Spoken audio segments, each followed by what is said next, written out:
is up, everyone? Welcome to another edition of the Underdog Fantasy Best Ball Show here on RotoGrinders. We're going to be doing a nice little best ball draft. Football's coming up 1 week away, or actually less than 1 week away. So, guys, if you haven't already signed up for it, sign up using the promo code GRINDERS and get a not deposit bonus, but be entered to a free random drawing for potential Core 4 5-day passes, RotoGrinders and Underdog t-shirts, all sorts of good stuff. You definitely want to use the promo code. So again, use the promo code GRINDERS. They have a $1 million best ball tournament that we are starting right about now. Just filled. I am joined here by Beers. How you doing there, my friend? I'm good, my man. I'm counting the days. Feels like Christmas. We weren't sure we were going to get a season, and now we're literally days away. We got that Thursday night game, and then I'm ready. I've been doing a ton of these drafts, so ready to whoop up on you here and take some of them grant dollars. Well, I'm sure they'll be available. I don't know. Every single year in best ball, David Johnson just screws me over, and now the dog's trying to grab its ball that just went under the desk. So, so things are going well over there. Yeah, it's a fun morning. I got guys working on the gutters on my house finally, and yeah, the dog is just real excited to play right now. I don't know why he picked right now after he's been sleeping for the last 12 hours. All right, looks like me and you are back to back, so really going to make it interesting. I'm picking 110. You are sitting at the 111 spot. So obviously at that point of the draft, all the major running backs are gone. So we'll see what happens. It's one of those, if guys fall, I still lean running back, but I'm not opposed to going wide receiver there early either. Yeah, I think every single best ball draft I've done for a while, I've ended up with at least one stud or stud-ish running back. But every single one of these drafts I've done so far, I think the best pick I've gotten is like 10. I don't know why, but I've been in the latter end of the draft every single time. Occasionally someone good drops to me, but realistically, I don't expect to get any great running back here. I might end up double barreling it with something like Miles Sanders and Kenyon Drake if they end up falling to me. But I never. Do you come in with a strategy on these drafts, or do you just kind of roll with it and then figure things out a little bit later in the draft? I tend to want to lean running back early, but you have to be flexible in any draft you're in. I think that's the key. I mean, you definitely want to come in with some sort of strategy. Stacking, so important, especially in these bigger tournaments. Not as important if you're running one with your buddies or you're in a 3-man, 5-man. You still want that correlation, but so I do lean running back early, but sometimes, if 7, 8 straight running backs go, Michael Thomas, Devontae Adams, guys like that are still there. You got to pivot on the fly. So we'll see. But so far, running back heavy. First 6 guys, all running backs, kind of standard with most drafts from what I've seen. Yeah, just RB, RB, RB, RB, RB. So I'm trying to see what ends up dropping to me and you, but it'll definitely be interesting here in a few seconds. Guys, again, if you haven't signed up for Underdog, it's basically what draft was, which I was a huge fan of, played hundreds of thousands of dollars on draft, absolutely loved it. Spent most of my day, every single day during basketball, baseball, football season, just drafting stuff. It's a fantastic product. Underdog here has done a great job. Absolutely love the setup. Absolutely love the interface. So get signed up using promo code GRINDERS. And what are you going to do here? I was hoping Mixon would make it. I'm really high on him, especially once we solved the migraine issues with $48 million. So he went right in front of me. I'm going to go Miles Sanders. I still think I prefer these running backs. Michael Thomas, you could always make a case for here. He goes right to you. So figured that would happen, but Sanders is kind of a tier break for me. So wanted to grab him while I still could. Yeah, man. Running backs are going so heavy right now. We'll see who this guy ends up taking. Yep, running back. All right, I'm going Drake. I don't know why I end up with Drake on almost everything. But, man, this dog will not leave me alone. Where's your ball, buddy? Where is your ball? He just wants to be involved. So I'm torn between Green Bay Packers here, and it just so happens to be I'm a Packer fan. But if I can get Devontae Adams in the second round, I'm going to take advantage of that. So Aaron Jones was in consideration as well. I like the Drake pick. For you to get Michael Thomas at 111, it's about the latest I've seen him go in any draft. So I've never seen him go that late. Yeah, like, I can't believe I got him. So far, so good. I think we both kind of capitalized on everybody going running back heavy, and that's where you make that pivot and say, all right, there's still top-tier receivers on the board. I'm going to go that route. Normally, I want 2 running backs in those first 2 rounds, but happy with the way it's played out so far.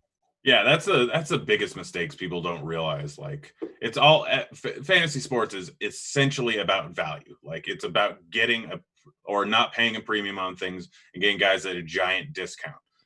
I never have a single player in any single scenario where I say he's on my never list. Every single draft I go into, I pretty much have my set rankings.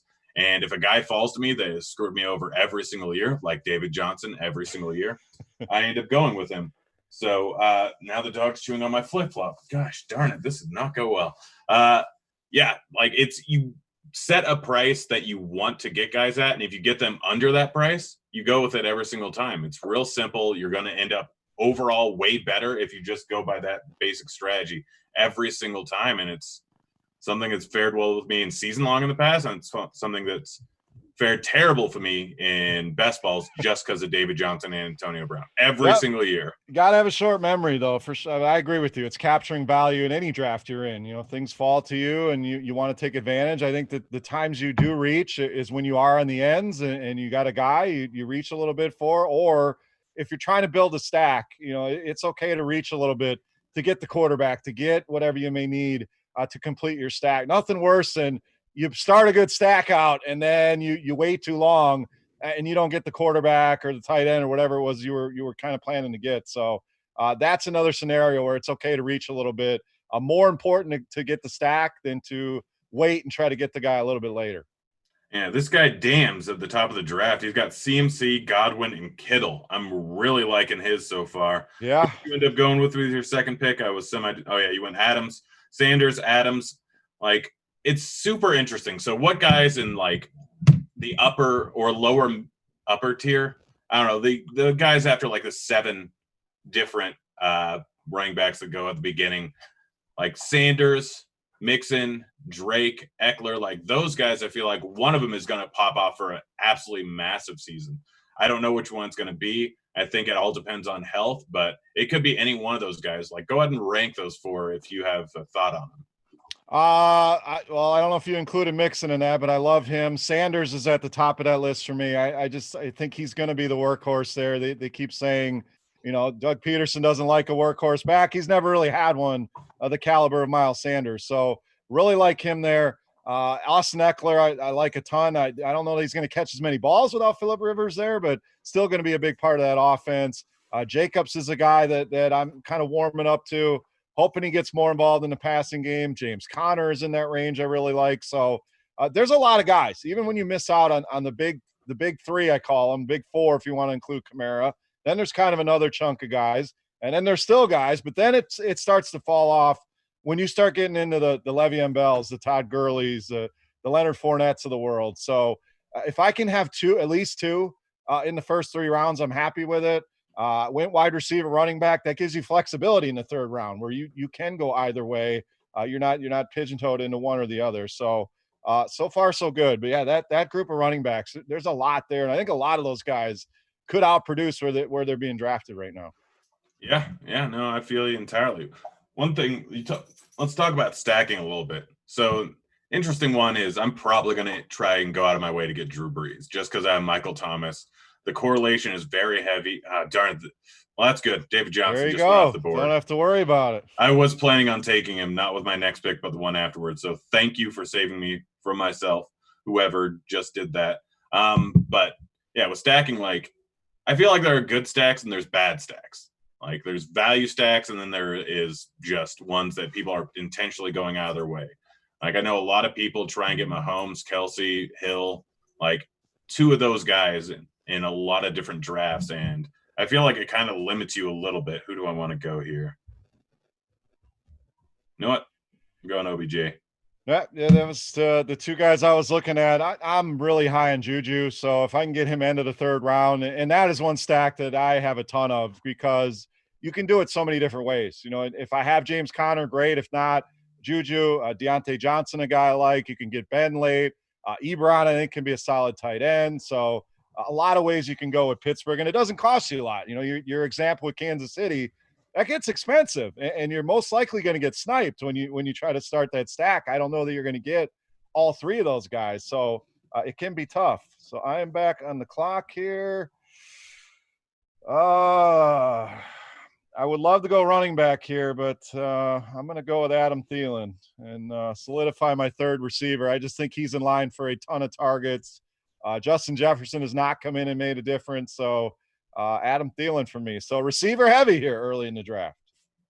Yeah, no, I really like Thielen this year. We obviously saw what he could do a few years ago. It's a different offense, but now Diggs is gone. He's going to be in for a huge share of targets. They may be running back heavy, but now with two guys not sharing the ball in the wide receiver corps, he's going to go off. But I want to talk a little bit more about the Steelers. So it's so interesting to me how they're so undervalued right now. I get Juju had a terrible season last season. I get that they were just bad offensively last season, but we've seen Big Ben. I don't know if he'll come back to full health. I would assume that he will. We've seen Big Ben in the past go down, and that offense just entirely turns to trash. Like we saw it with Landry when he was the starting quarterback every single time Big Ben got injured. But every single time he's been in the offense with a star wide receiver, which he has, Johnson is another good guy, and he has a running back that could do some work. We've seen him put up massive numbers, especially on the road. They'll put up 40-point games all the time. I love Big Ben. I love Juju. I love going with pretty much everyone in that entire offense because we know on a week-in, week-out basis, if the past is predictive of this year and Big Ben is still good, then they are going to crush anytime the Big Ben's healthy, and it's going to be 1, 2, 3 guys like we've seen him have 2 wide receivers in the past constantly. Antoine Randall, Hines Ward, Antonio Brown, Juju. We've seen it so often, him having a second wide receiver that can go off in any given week, and the first-tier wide receiver just get constant targets every single week. So it's really, I think, the most undervalued spot and stack in best ball right now by a very wide margin.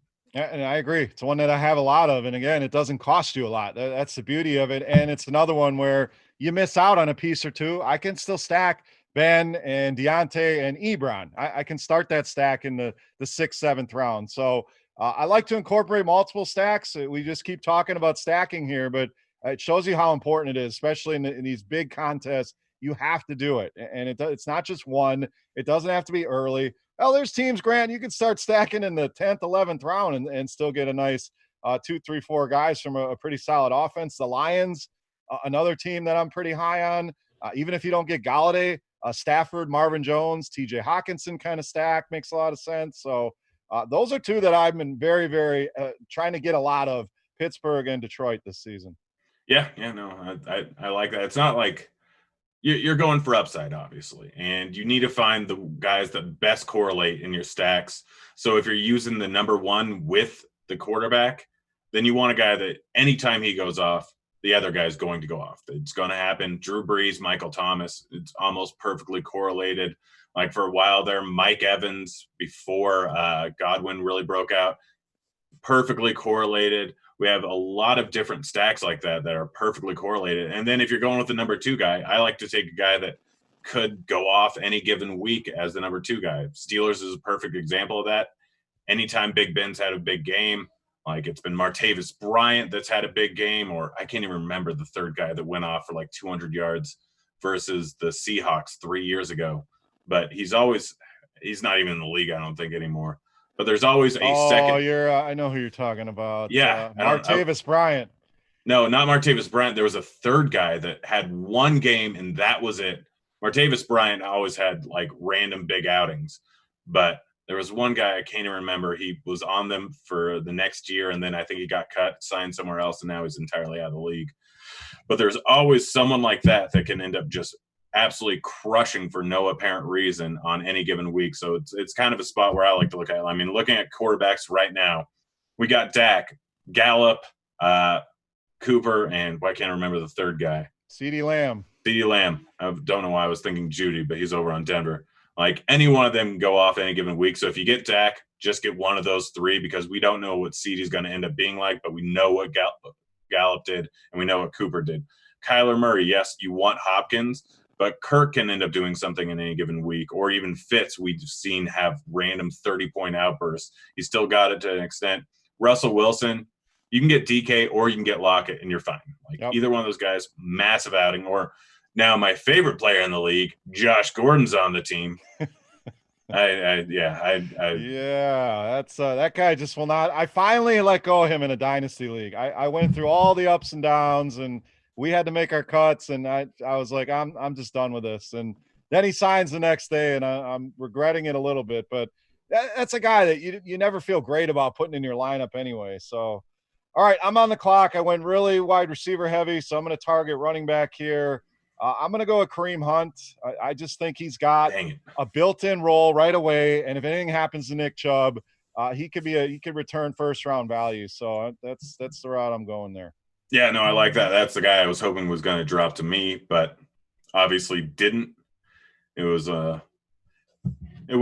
interesting spot here. But like Hunt, he's got a set. You're right. He's got an absolute set amount of targets. They bring him out wide. Like they do all sorts of things with him. He can get touchdowns. He can get you that upside that you need on any given week. But yeah, if Chubb goes down, he is literally RB7 in the league now. I mean, let's take Chubb out of the equation. Where are we drafting Kareem Hunt? I would say he would be in that mix, in that tier that we kind of talked about. Miles Sanders. Say he's above. I would say he's with Edward Hilaire. Like I'd say he's right there. He's just behind Kamara. So those are the kind of guys I love to take, where it's not just a handcuff. It's a guy that's going to give me value now. Like he can still provide RB2 value just with the receptions alone. They put him a wide receiver. They'll put him in the slot. So he provides you a weekly floor. Something happens, boom, now you got a ceiling as well. So there's a few of those kind of guys where it's not just a handcuff. You don't necessarily need the injury, but if it happens, you're going to benefit from it. Yeah, no, that's kind of what I'm doing. Like, depending on how I go with the rest of my draft, like sometimes I'll get 1-2 running backs in the first 7-8 rounds, and then I'll end up with 6 running backs, all backups, all with the possibility. I mean, we've seen it with Connor. We've seen it with random guys for a few weeks at a time go off. I can't remember his name over on the Giants, but we obviously saw him get the entirety of the workload when Saquon went down. Like, running backs are going to get injured, and this is a year with COVID. Like, someone gets COVID, potentially out 2 weeks to a month. Like they always say 14 days is kind of the period, but it adversely affects different people. I mean, we saw Von Miller with his asthma not fully recover for a little bit. I know he wasn't playing, but he probably would have had a tough time playing for an entire month. Like all these guys are in peak physical health, but everyone has different like pre-existing conditions that can make it longer or less long. I mean, some guys, offensive linemen, some guys are just big, and so they have different potential heart problems that they could have just from their size, and that can change things even though they're very young and very in shape. You never know what's going to happen throughout the course of the entire season. So there's never been a better year to start drafting backups. Yeah, get a lot of depth on your line, especially in these best balls. That way you can withstand injuries. You get some injuries, you're not dead in the water because you built a lot of depth. And running back's the spot, and you nailed it. If you don't get a bunch of workhorses early, load up on a bunch of depth. Load up on a bunch of guys with upside, though. Not the boring guys that are going to come in and, wow, they're going to give me RB3 numbers. Give me the league winners, the Latavius Murrays of the world and Tony Pollards and Alexander Madisons, Chase Edmonds, guys that could absolutely smash where you're drafting them. Yeah, and remember, guys, playoffs for best ball championship are the same time as around Thanksgiving and around Christmas. So holidays, people are going to go see other people. Any number of things can happen. But this is the year where, like, we're going to see a lot of positive tests right around the holidays. And it's going to be super interesting to see what ends up happening with fantasy. But it could be a profitable year for some people if you play your cards right. Absolutely. Not that I want anyone to get COVID, but we're just trying to make money. You're just being a realist here. It's going to happen. So preparing for it, being ready for it, and being able to withstand it instead of just sinking your teams, you can still withstand it. You got plenty of rounds to build depth at all positions. Yeah. Let's see where your team's currently at right now. You've got 3 running backs and 3 wide receivers. You're in a great spot right now. What are you planning on doing with this pick here? I don't want you to give it away since people are watching along there in the draft, but like you're coming up here. We got Kirk on the board. We got some running backs. We got a tight end with Ingram. Like, what are you planning on locking in a decent tight end, or are you doing something else? I'm leaning running back here. This group of tight ends for me, there's guys I like later almost as much as I like this next kind of group of Ingram and and Gronk and Hunter Henry. I mean, there's so many late tight ends here. So normally I'm a 2 tight end kind of guy, but if I wait long enough, I'll take 3. So not really looking at receiver here. Zach Moss was the guy I wanted. He went right in front of me. So let's see here. Don't steal my guy. Don't steal my guy. Don't do it again. I don't think I need to reach there. Let's see here. I'm gonna reach a little bit here. I'm gonna go with Matt Breida, a guy that I am very high on. I know Singletary is still on the board, and that's probably your guy. I'm guessing. I think Breida's going to take over that backfield. Jordan Howard, we know, is a plotter. He'll score some touchdowns, but if Breida can stay healthy, can be involved in the passing game. So I'm probably way higher on him than a lot of people, but he's the guy I wanted. And at the turn, you got to be a little bit more aggressive. So there we go. Yeah. My problem, I really want to take Howard here. I think I'm still probably going to do it, but I have 2 guys already with a week 11 bye. So this is a really interesting spot for me. I'm going for it. I'm going to have to add some extra running back depth. But right now, I mean, my wide receivers are Michael Thomas, OBJ, A.J. Brown, and Stefan Diggs. Like, I'm sitting pretty with wide receiver. I can take a few more guys in later rounds at running back and get away with 6 running backs with my wide receiver depth I have. Yeah, for sure. So let's see here. Thinking about Tariq Cohen, but it's half PPR. I'm gonna swing for the fences at receiver and go with Deshaun Jackson, a guy we know he's pretty much built for best ball. He's going to give me some big weeks. They're already thin at receiver, so earlier than I would like. But again, at the turn, he's a guy I really want, so I want to make sure I lock him in here. Yeah, no, I really like that play. It's always interesting where you're going to get him in some of the sharper drafts. He goes way, way earlier, but in the less sharp drafts, he's always kind of there, probably longer than he should be. So I like that pick. I like what you did there. I'm trying to figure out what I'm going to do with my next pick. We got a little ways to go, but let's check in on the guy that got the number 1 pick. He was building up a pretty good team. He's got Le'Veon Bell there, but his wide receivers, he's got Kittle. His wide receivers, Johnson, absolutely love. Marvin Jones, love, feel like he's undervalued. Yep. Lockett, love, feel like he's undervalued, and he's a perfect best ball guy because he can go out for a massive game. And Godwin, it'll be interesting to see what happens with that Tampa Bay offense. Last year, it was either Godwin or Evans every single week, like clockwork. One of them went off. They rarely went off at the same time, but every single week, one of them was pretty much the highest scoring wide receiver on the entire slate. Obviously, they have Gronk now. Obviously, they just got Fournette. They've still got O.J. Howard. We'll see how he's used with Brady. I know they used to like to throw his tight ends in the past. That offense is going to be a tough one to predict in the earlier on weeks and even throughout the season. We don't know if Brady's still going to have it. He's getting worse every single year. But with the guys around him and with Bruce Arians scheming things, we have to assume that Brady is just going to do some decent stuff here. But it's going to be an interesting thing to watch all season long. I'm excited for it. I hope they don't make the playoffs, but that's just because of my hate for Tom Brady. I'm with you on that one. So it will be, I mean, the thing is they lived on volume last season. You know, Jameis would dig a hole and then they would have to come back and throw so much. So will that volume be there for a Godwin? And if he's playing the slot, we know Brady loves that spot. I mean, you go back to Welker, Edelman, all these guys that have done well out of the slot for Tom Brady. So I think Godwin, people are worrying a little bit too much. Now, I've also seen people that have him, you know, wide receiver 4, wide receiver 5. I don't know that he can do that, but I still think he's a top 10 receiver. Evans can provide some big plays. Brady's arm isn't dead yet. Can still make some of those throws. And that's going to be a team. I don't know how you guard everybody here. We'll see how Leonard Fournette kind of works into the mix, but an interesting team to watch in best ball. I've kind of been more hands off with them just because they're a team you could see them go any different direction any given week. So that's one you'd have to grab 3-4 pieces from. And I'm just not that excited about them with their defense. I don't know that you're going to get a lot of shootouts with them like we had last year. Yeah, I don't know either, but I mean, we'll see. It's going to be interesting. I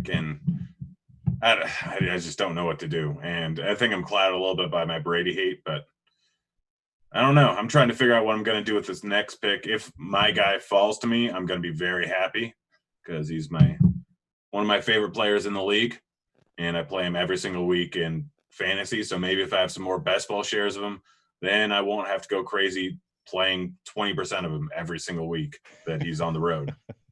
There you go. I just got sniped. I was hoping Carson Wentz, had Deshaun Jackson, had Miles Sanders, so was hoping Wentz would make it through, but not so much. Got some good drafters here, so have to recalculate on this next one. Who are you looking at now? Well, I got to make a quick decision here. So let me look at. Let's see. So quarterback's kind of off my radar. I talk about this every show I'm on, but I like to throw my quarterbacks in my queue that I have pieces of that offense in this draft already, and that way you're not caught off guard. You can see what stacks are potentially to build. So it's a little early for me to go a Big Ben, something like that here. Tariq Cohen is still hanging around. I'm gonna go Tariq Cohen here.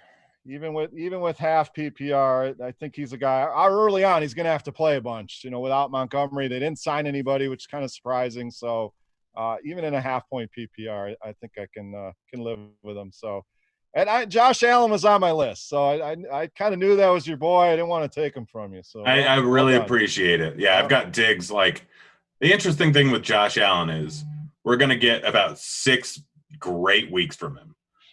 It's someone just took Breeze. Darn it! I was must have heard you talking about him. Yeah. So Josh Allen, like, look at his home road splits, and it's just drastic. He's a guy that loves to throw the ball deep, and it's just such an interesting scenario that I've looked into so much. This is more DFS correlated, but it does work out well for best balls because anytime he's in good weather, he averages about 280 yards passing and a few extra touchdowns. The offense is entirely different if he's in a dome, if he's in good weather. In Buffalo, I think it had one of the worst weather seasons that it's had in several years. And he also plays over in New England once. And so he's getting about 9 games in absolutely horrible weather, but he plays down in Miami, and hopefully last year was nice because he played in New York at the beginning, his away game with the Jets.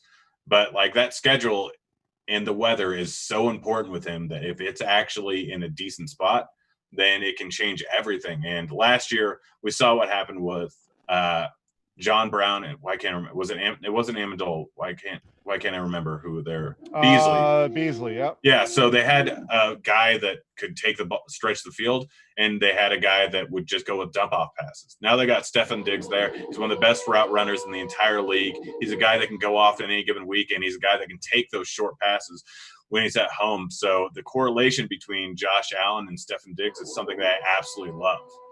Yeah, I mean, Josh Allen's not afraid to throw that deep ball, and that's what Diggs does well. So, yeah, it's not a high-volume offense, but sometimes you just need 1 or 2 big plays a week, and they're going to take their shots. So it's kind of an underrated stack. And look how late you got Josh Allen. I mean, he can return top 5 value. You got him in, the 9th round. So I really like that pick. Yeah, thanks. I don't know if you can hear the construction outside, but it's going on. Hey, man, life happens here. We're no different than anybody out there. We're drafting, stuff's happening, so no worries there. Well, I had 2 trees fall on my house a while ago, and so now everything has to be redone. And it's contractors. There was a giant storm, so they have to work all over the place. So it's just whenever I can fit them in, they show up, and it's not great. Well, they'll always show up when you're doing something, or when you're on air, or just like the dog. He wants to play while you're doing the show. You don't want to play after the show. The dog's not going to want nothing to do with you. Well, normally I just stick them outside. Obviously can't happen because there's power tools being used. So just an unfortunate situation. Now he's just sitting here watching the window, wondering what the heck's going on here. But I'm going to check in on the first place guy again. He went with Edmonds there. I like that a little while back. Yeah, I like that him pick a lot. But with CMC, he's going with the all upside wide receivers like Godwin, Lockett, Johnson, Jones, Brown. All these guys can go off for massive games at any given time, and now he's just adding to his running back depth a little bit, getting the value in the running backs later on that didn't get drafted already that can actually do something. So I really like his strategy so far. And this is the part of the draft where I think you find the best values. I feel like there's 6 guys on the board right now with huge upside that I really want to go with. It's why I went tight end with my last pick. It's why I'm saving a lot of my depth at wide receiver for this spot, because right now, just the guys I'm looking at, on the screen, I think there's 4 guys right now that have huge upside. I mean, Samuel, it's going to be a different offense. Like, I know DJ Moore did a whole lot of stuff, but people forget how much a new quarterback coming in can change things. We got Mike Williams. I know he's out for a little bit, but he's a guy that is just tremendously talented, huge red zone threat. We don't know how Tyrod's going to do in that offense, but he's a guy with huge upside. Preston Williams, another guy, was crushing before he got injured last year. I know this is Parker's offense, but again, new quarterback coming in can always change things with the wide receiver.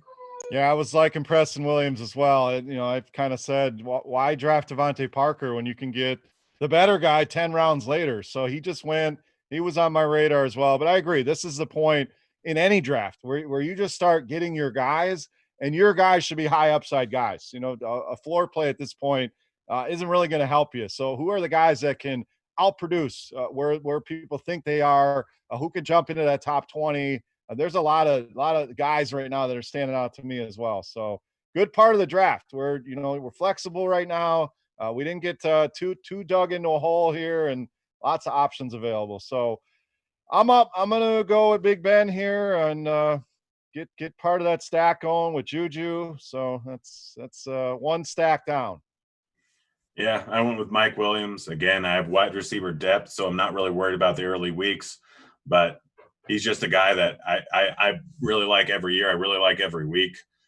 The Chargers are a team that I end up doing a whole lot with because they are boom or bust. Like, Phillip Rivers was able to get 400 yards in any given random week, and some guy would go off for the last 3 seasons. Tyrod, he's potentially going to be a good quarterback. We don't really know. We have seen little bits, and he hasn't really been bad, but he hasn't had the best offense around him in most scenarios. I mean, when he was over in Cleveland, he had Hugh Jackson.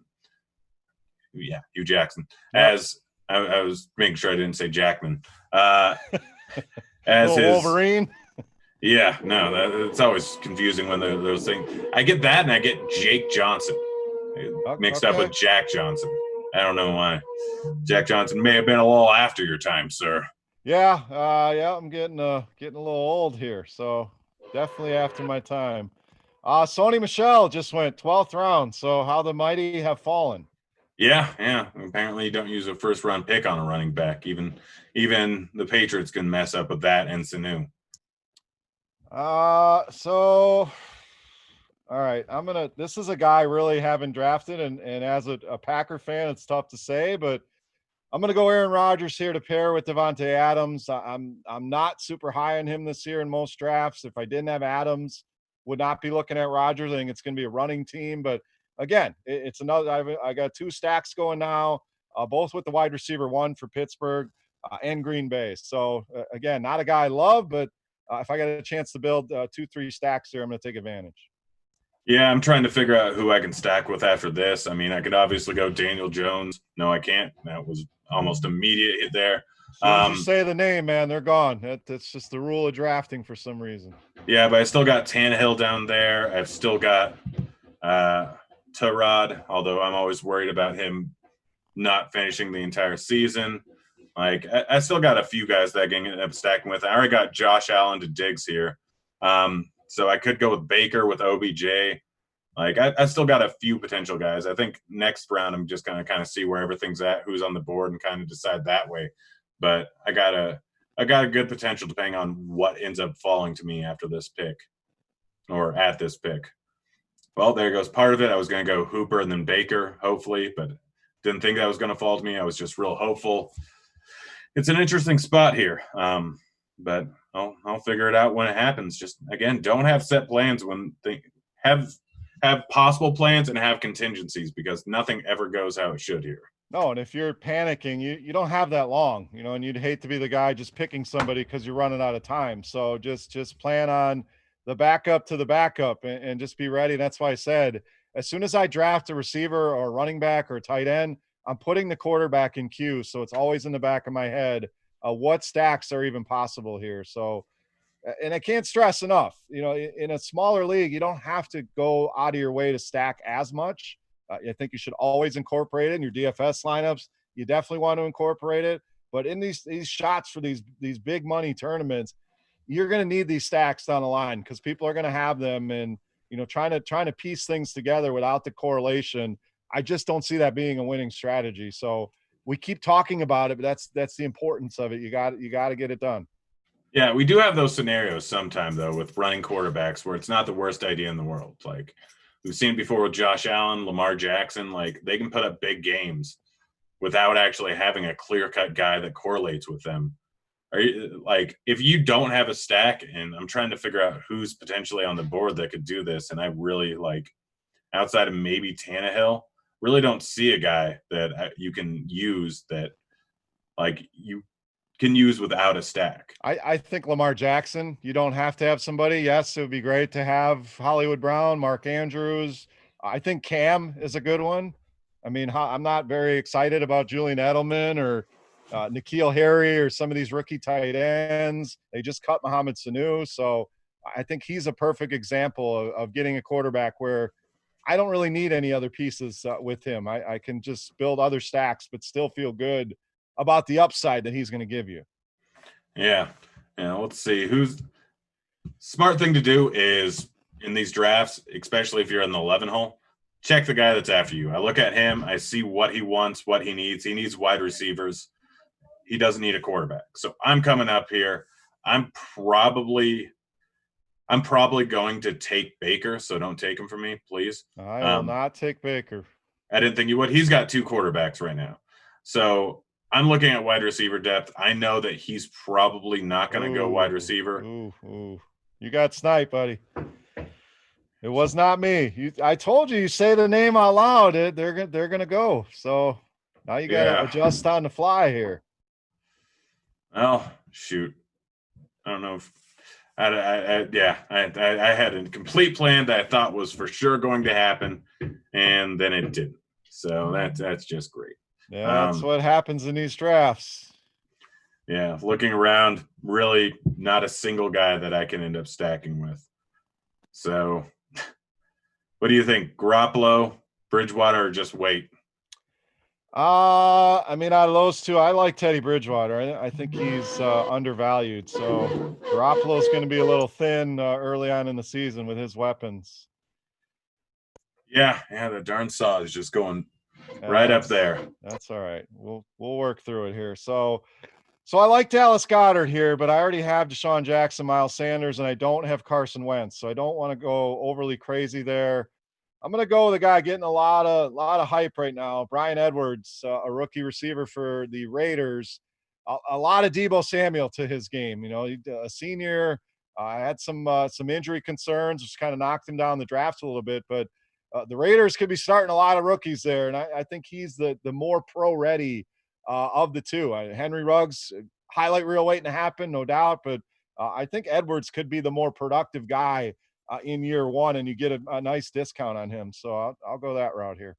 Yeah, we obviously got Williams that is now on the injury. I can't even remember what the injury list is called anymore. Yeah.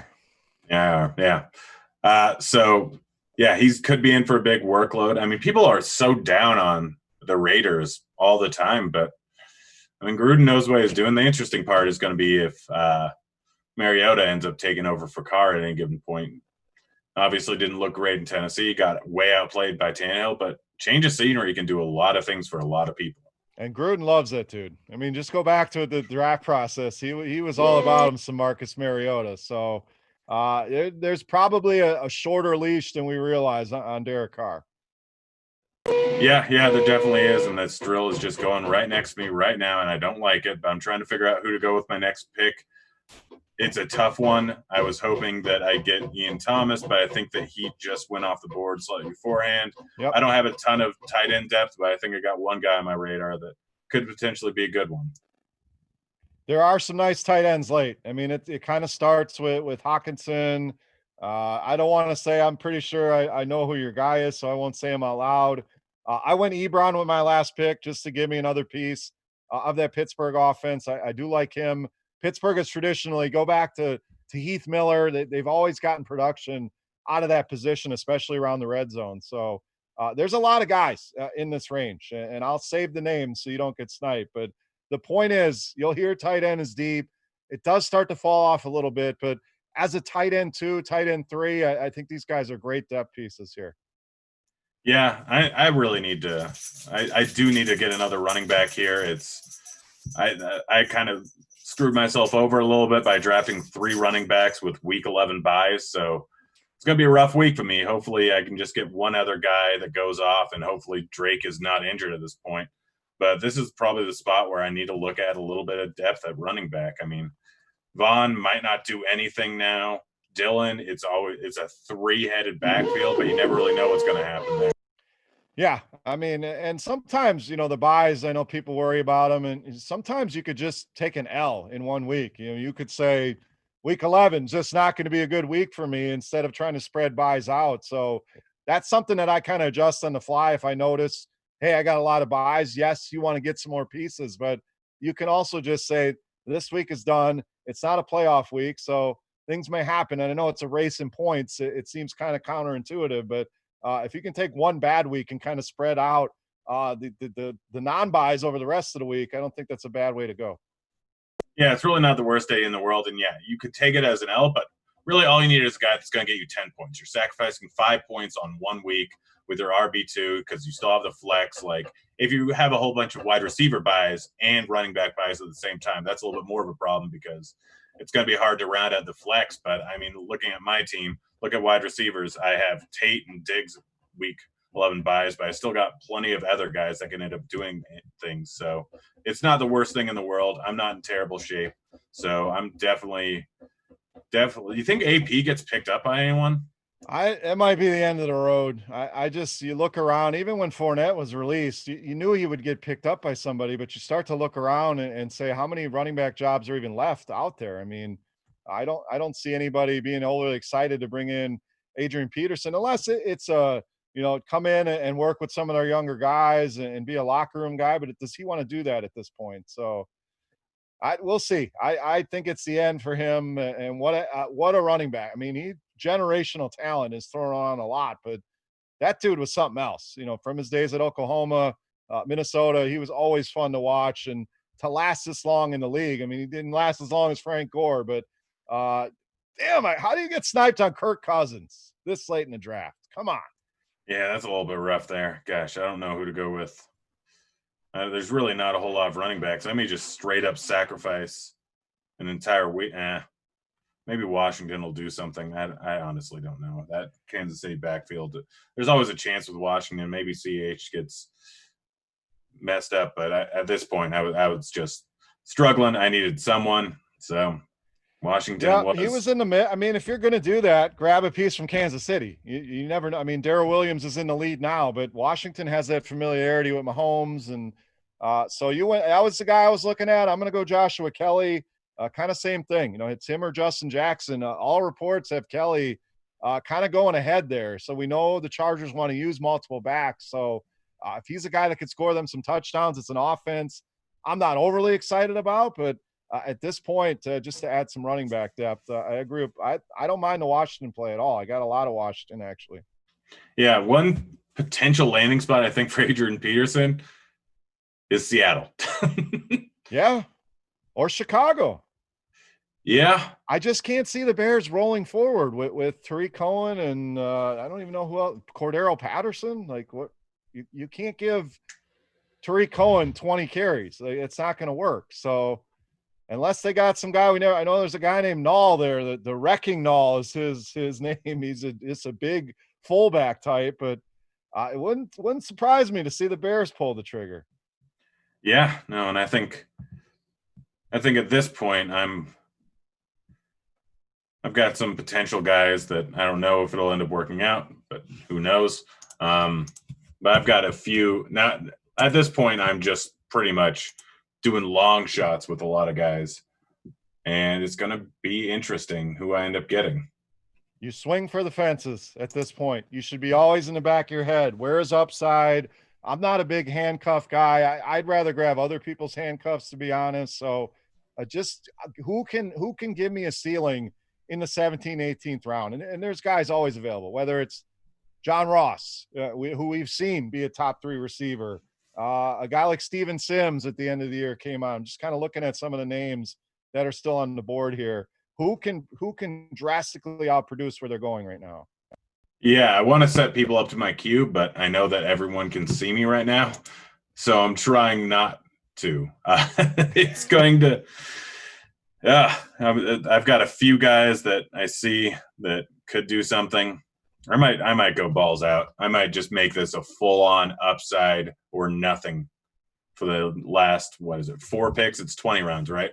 It is 18 rounds, so you got 2 picks to go.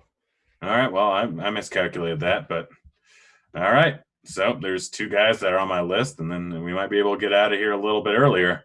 So don't say the names, and hopefully your 2 guys make it through here. I am not saying the names. I am definitely not going to say the names. See, we said John Ross. There he goes. So it happens here. So, all right, we're coming up here. One guy in front of us taking his time. Hopefully he doesn't cite my guy.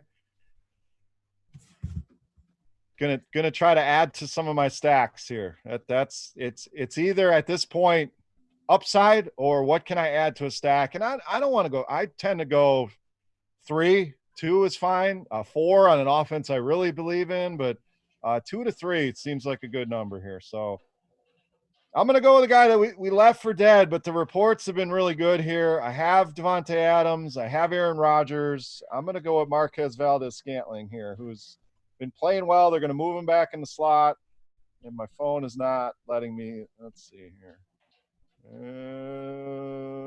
2, 1. Get him. Boom. Right, Devonta Freeman. Maybe he ends up signing somewhere. There you go. That's one of those. Maybe he goes to Chicago, or maybe you get an injury. I mean, I don't think he's dead and done for. I think he'd be signed before Adrian Peterson.